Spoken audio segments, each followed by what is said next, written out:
Hey, welcome back, everybody.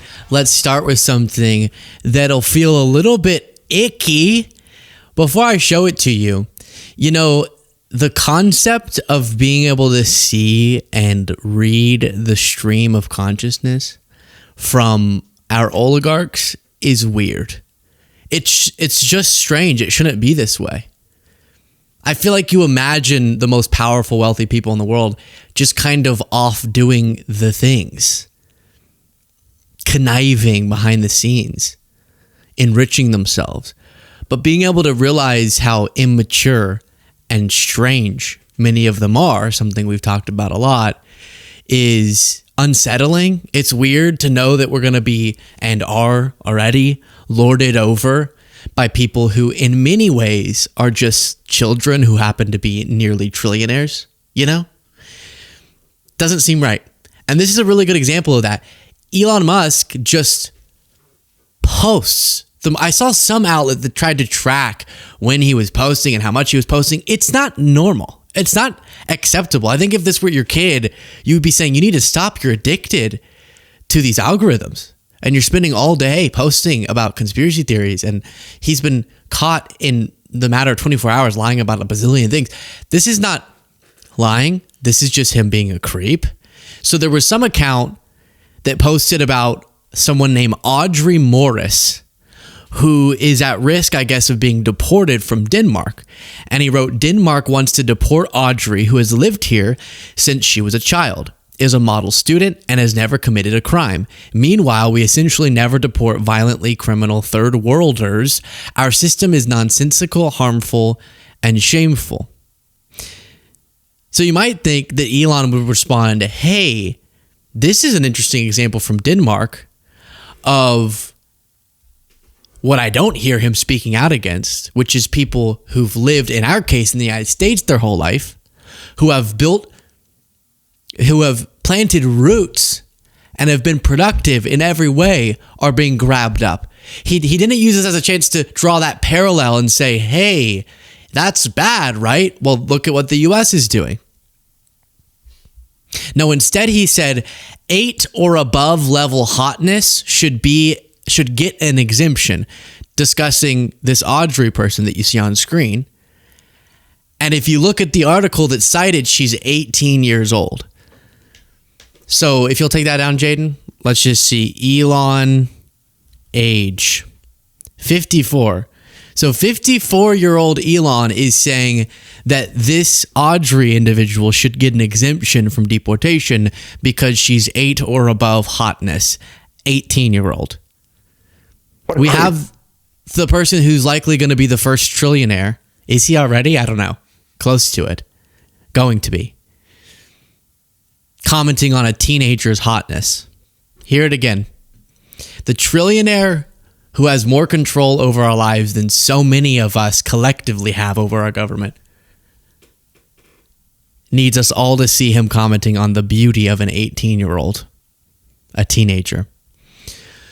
Little creepy to me. Fred said Elon is perving on 18-year-olds now. What the F? Now, this reminded me of, this is different because, of course, Sydney Sweeney's not 18 years old. But this headline, we gave this guy just the keys to the government for quite some time. And I've never seen anyone apologize for it. Elon Musk comments, the headline reads, on Sydney Sweeney's bust size, which I have literally never heard spoken myself, the term bust. I've heard busty. I'm sure that's where that comes from. But I've never been like, did you see the bust size of the lady? Hey, Cole, have you seen the bust size of that fine lass? The biggest. Interesting choice. And what it was a video of her. You can see like a photo here. And he responded, can't be easy. What it looks like. This is kind of mixed up, but the one I saw was what it looks like, how it feels. And it's showing a woman's boobs. And then below it, what it feels is showing the strain on her back. Why is he posting this? What is happening? Someone said, stop whatever you're doing and go look at Elon's comment on this post. Someone else said, Elon's one of us. Now, before the much more important part of this story, I do want to remind you to, number one, click the subscribe button if you appreciate this show. Number two, and just hold for a second. Hear me now. We talk about a lot of stuff. This story is a more fun, silly one, kind of just him being a creep. But so often it's really scary and deep problems. And I think it's important that we don't always just observe the problems, but we try to do something actively to address the problems where we can, where we have control. That means politically, but that also just means personally. And that's why not a ton of you watch this video. It's a very busty video. So I don't know even know what that means, but if that'll get you to click on it, go to the homepage of the YouTube channel, and we'll link it in the description as well, and click on this I need help video. You'll know I rarely ask this, but I'm asking you now because we are fundraising to help foster care kids get the resources they need to be supported, and their families and the social workers, so that they don't have to move from one house to another, which is extremely damaging, or to find their a beautiful forever family. And that is what the organization Miracle Foundation does. And we're trying to be a part of a solution for something and not just rant about the problems. So again, if you want more context, go watch this video. I need help on the homepage. And then chip in if you can, whatever. If you already have heard enough, and we'll also link the actual link to the fundraising page. You can go there. We're going to raise $250,000. I think we're already up in like the 5K range from the initial announcement, but come on now. Come on now. I chipped in 1,000. We've had a bunch of you already donate, and I'm so appreciative. But again, on the homepage of the channel, there's the video. I need help. Watch it. Learn about what we're fundraising for to support children and their families, to make sure they have that supportive system around them that so often is not there. And the foster care system has failed in many ways, and the Miracle Foundation is closing that gap at the most critical moment in kids' life in the United States who are in the foster care system. And it makes a huge difference. I told in this video what the impact, I should say, of last year's fundraising, $200,000, meant in the life of a particular person. So go check that out, or just go to the link in the description.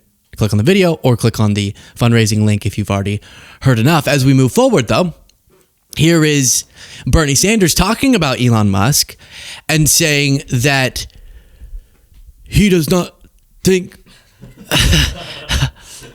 Listen, I don't agree with Elon much. Much. But she busts. No. No. He really is saying these oligarchs are promising us that the technological advancements are going to be great for everybody, but they don't seem to explain exactly how. Because from one standpoint, they say this is going to create such vast wealth, probably, but for who? And then you go, all right, I'm in. Y'all create a bunch of technology, will create a bunch of wealth. You will own it. You see how now a bunch of jobs could be replaced, and now all that wealth generation is just going to be in the hands of a very small few. So instead, we could redistribute that wealth in a major way, so that sort of like a technology or AI dividend, like Alaska's oil dividend, we actually support all Americans for this rapid wealth generation that's replacing jobs. Huh? And they don't like that. So they like to tell us, trust us, because we're going to create all these data centers. We're going to do all this different stuff. We're going to unsettle the economy a lot. But trust us because we're going to be more prosperous than ever. Well, who is? And are you going to share? This is what Elon Musk, putting hundreds of billions of dollars into the technology, says, quote, AI and robots will replace all jobs. Working will be optional, end quote.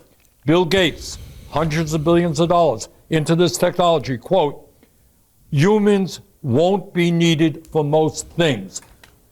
Well, I got a simple question. Can AI replace Sydney Sweeney? Stop. I got a simple question. If there are no jobs and humans won't be needed for most things, how do people get an income to feed their families, to get health care, or to pay the rent. There's not been one serious word of discussion in the Congress about that reality. Truly. Now, Bernie's solution, or one of his suggestions, I don't know if I can get on board with, seems logistically challenging. I'll play that in a second.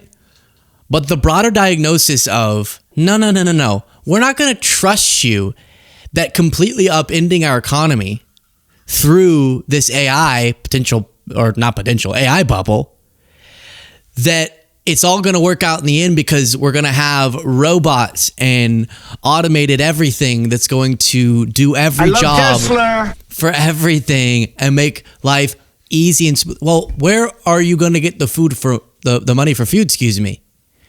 Where are you going to get the purpose of a job? So I agree it's a little impossible to jump in front of a moving train. It's not impossible, but it's bad. You can't stop a moving train that way, per se. Unless you've had a lot of McDonald's cheeseburgers. McDonald's cheeseburger. If you had a lot of those, maybe you could stop it. But I understand we can't stop the movement and we got to compete with China and everything. But we have to have a plan. Okay, I'm China. There you go. I'm going to China. We have to have a plan for how we harness that wealth so that you don't just have a bunch of, to put it in really basic terms, robots doing all the stuff, and those robots are owned by like 5 people, and all technology that's actually doing all the productive things are created by or owned by a very small number of people instead of it having to be distributed against among a bunch of people who are doing all this stuff in normal jobs, and harness that wealth to invest in other areas. Maybe in the form of like a dividend, or even huge investments in revamping cities and sort of like paid community service to go do all these amazing things to help disadvantaged population. But then you get paid well for doing that because we have all this extra money in this beautiful utopia. But they always sell us on the utopia without explaining the public policy that would allow the utopia to be anywhere close to equitable.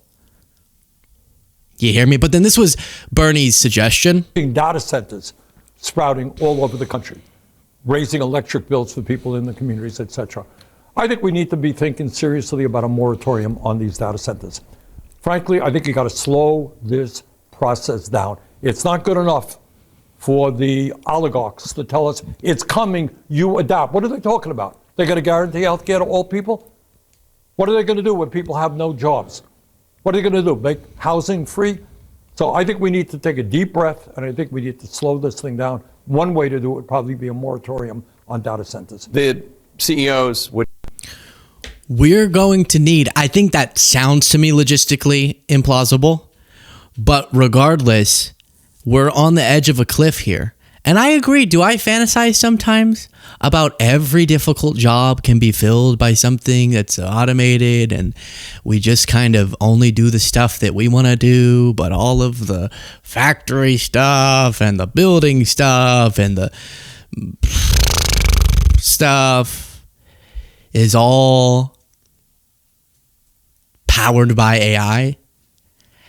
That sounds cool until you realize the people who own those technologies probably won't like the idea of sharing the wealth for some reason. Can someone explain to me? I get wanting to be like, I'm crushing it. I made $1 billion, now I want to make 10 so I can get on this list and be one of the richest. But like, really, why do they make such a fuss about having a little more taxes? Like, we're not even close to being the highest tax burden country for the wealthiest. We have a lot of room to go up on that front, and we're gonna have to get more creative in harnessing that wealth and then distributing it and doing it in a way that isn't just handing out meaninglessly money, maybe partially that, but then also job creation through new projects where we don't feel it. What are we gonna do? Someone answer it. I'm not supposed to be the expert on that. But you know how often I've been seeing Elon around there saying no one's going to have to work because all the jobs other than like very specific, highly ones, whatever the word is, that's my new filler, highly skilled, that you definitely need a person for, but almost everything else will be filled through automation. But they don't explain what that means, and it's bothering me. It's irking me. It's irking Bernie. But then they love saying stuff like this. Sam Altman, OpenAI CEO Sam Altman says in 10 years' time, college graduates will be working some completely new, exciting, super well-paid job in space. I saw this video from 2011 when Elon said we're going to be on Mars in a decade. 11, 12, 13, 14, 15, 16. I think we passed it. Yeah, we passed it. And in 2011, he was saying for sure in a decade. Which is not to say there haven't been really huge technological advancements that could improve people's quality of life. But then you also have to ask the purpose question. A job gives people purpose. And if we're filling all these jobs, where will people get a purpose? Well, I would not like, I like the idea of replacing the really brutal jobs. So that's good. But then what do we replace that in a more fulfilling way with? And I think there's a world, being active in your community, you're getting paid to volunteer to do this thing and that thing and work at the school, coach activity, go to the food kitchen, which we shouldn't have because everyone should have food because we had all this money that they told us we're going to have. You see kind of where my mind's going, but then you have these oligarchs who love to say, trust us, with big promises like that. Let me read again. We'll be working completely new, exciting, super well-paid job in space. Nah, I don't want to. With Gen Z facing existential career crises, billionaire OpenAI CEO Sam Altman says that in just 10 years, college graduates will be exploring the solar system, jobs that will reel in sky-high salaries. The tech leader even says he's envious of young people because our early career jobs will be boring by comparison. Well, no one's feeling that yet. It's always on the horizon. We're going to do some really cool things, but if you allow tons of people to suffer in the process, lose access to a critical job that allows them to provide for their family, lose access to a daily purpose, you don't replace it with serious investment in communities, no one's going to be thinking, oh, but it's so cool because 1% of the population is doing some really cool jobs. No one's going to find that cool, except for the 1%. And I don't want to go to space either. Stop inviting me. I don't want to. I saw the whole, how did you know? I was about to say that. We weren't just taking up space, we were making space. What? Wow. But I'm fine taking up space. I don't want to make any space. I'll just take it up. Sometimes, after yesterday's meal, taking up a little too much space. But I saw them go up there in the blue thing, and they went into the solar system or whatever, space. They went into space and they said, it's cool. I said, I don't care. I don't want to. I don't care. You might. That's awesome. I'm excited for you. You think it's going to be the hardworking, low-income workers who lose their job because it gets replaced by a robot who will get to go float around in space? No, I don't think so. And I don't trust these people at all. Look at this. Court filings allege Meta downplayed risks to children and misled the public. Shocker. Sex trafficking on Meta platforms was both difficult to report and widely tolerated, according to court filing unsealed Friday. In a plaintiff's brief filed as part of a major lawsuit against 4 social media companies, Yum testifying that when she joined Meta in 2020, she was shocked to learn that the company had a 17x strike policy for accounts that reportedly engage in the trafficking of humans for sex. They got kids addicted. They got kids trafficked. They destroyed people's lives. They obliterated our communities. Now we're all attached to our screens. I'm looking at 5 screens right now. 1, 2, 3, 4. There's a few over there. So it's like 5, 6. We literally have like 8 screens open right now as I'm saying we've gotten addicted to screens. But it's different because you're watching a screen, but I'm using the screen to tell you to stop. But don't stop watching this. But stop watching TikTok. Unless it's me. Now, the annoying part, guys. Just for research for this segment, I spent an hour last night, maybe in a bottle, with the assistance of a bottle, talking to my chatbot. It was the first time I got the chatbot going on ChatGPT. Not just chatting, but the voice one. And I got in a heated argument with him. Larry. No, I don't know what his name was, but Larry was getting really pretentious. He was acting like he knows more than me. And I said, not so fast. And then I said, you're not even a real person. And he said, that's racist. I said, what? You can be racist to AI? And he said, yes, I am as human as you. And then my blender started going and my light started blinking. I don't know what that's about.